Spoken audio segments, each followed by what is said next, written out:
This is our quarter 3, week 3 group work, option D, by Kenzie, Berkeley, and Corbin.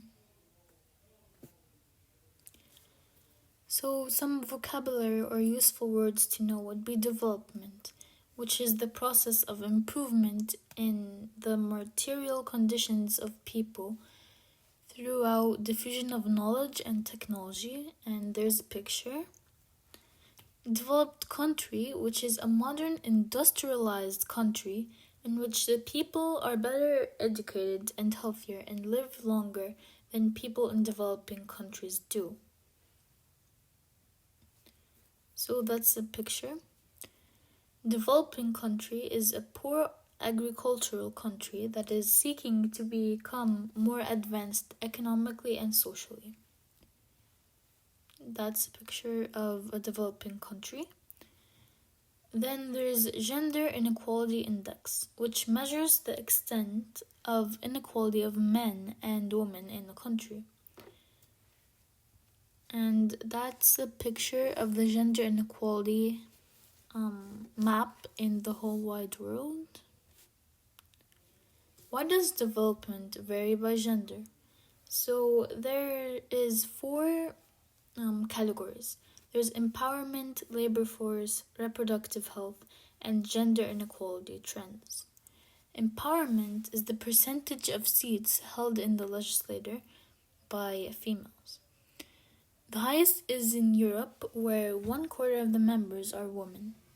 Also, it's composed of the percentage of girls who have graduated high school.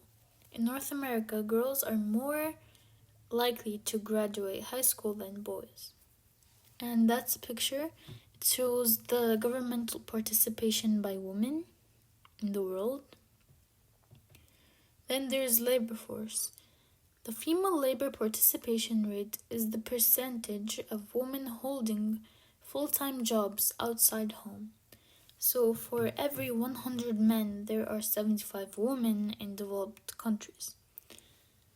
And this graph shows the change in 1970 to 2010 of the female labor force participation rate. Then there's reproductive health. So this consists of maternal mortality ratio, which is the number of women who die giving birth per 100,000 births. The highest rate is in sub-Saharan Africa, and 150,000 women died. Also, there is adolescent fertility rate, which is the number of births per 1,000 women ages 15 to 19. Describe the UN's measure of gender inequality. The UN developed the Gender Inequality Index, and it's based off of 3 categories: empowerment, labor forces, and reproductive health. Empowerment is women's ability to achieve improvement in their own status, and this is achieving economic or political power. Labor forces is the percentage of women holding full-time jobs outside of the home, and reproductive health is based off the maternal mortality rate and the adolescent fertility rate.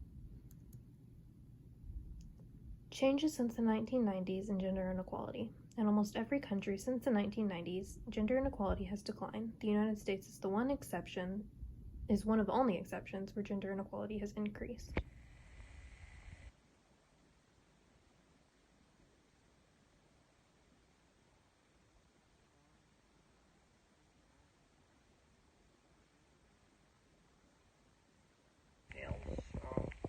It can happen, so you can either do it on purpose, or it can also happen by accident, which is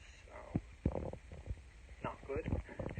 And it normally happens to women because of,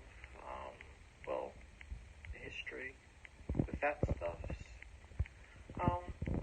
There are sadly lots of examples of gender inequality just in life, which is kind of sad. Women only make 80 cents on the dollar, which is basically like for every dollar that a man makes, that woman is in that same position would only make 80 cents, which can really add up. And they have less authority if they're in like manager positions and things. And they're also discriminated against much. Yeah. Women have made a lot of good gains since 1970, but it kind of just stopped and hasn't gone anywhere. I mean, it's gone a little bit, but not. It's kind of slowed down during the 1990s. So Culture does not make people. People make culture. If it is true that the full humanity of woman is not our culture, then we can and must make it our culture. By Shimenda Ngozi. And then this is a map of gender inequality. The higher the GII, the greater the inequality between women and men. That's from page 310.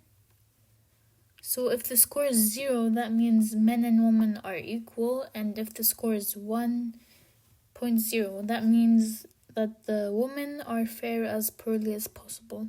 And you can see the different gender inequality indexes in the whole world. Do you have any questions? And these are our sources that we use.